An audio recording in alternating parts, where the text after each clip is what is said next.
ওরে বাংলার অনলাইনবাসী, কি অবস্থা আপনাদের সকলের? দিনকাল কেমন যাইতাছে? আজ কিন্তু শেষ পরীক্ষা, এটা আপনারা সকলে জানেন না। পরীক্ষা দেওয়ার লেগিয়া রেডিমেডি হইয়া মাদ্রাসার উদ্দেশ্যে রওনা দিয়া দিছি। নৌকার মধ্যে বইয়া রইছি যাতে করে নদী পার হইতে পারি। নদী পার হইয়া কাস্তলা বাসতলার নিচ দিয়া সোজা হাঁটতে লাগলাম মাদ্রাসার উদ্দেশ্যে।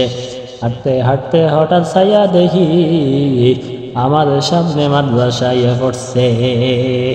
পরীক্ষা দিয়া হল থেকে বাড়িয়া দেখি এত রোদের কারণে কিছুই দেখা যায় না, তাই চশমাটা ফিরা লইলাম। তারপরে বিহাইল্লা বেলা গেলাম গুলিস্তান আলফা সবে একটা মাইক্রোফোন কেনার লিগা। দামে কম মানে ভালো চাইয়া একটা মাইক্রোফোন চেক করে লই আইলাম।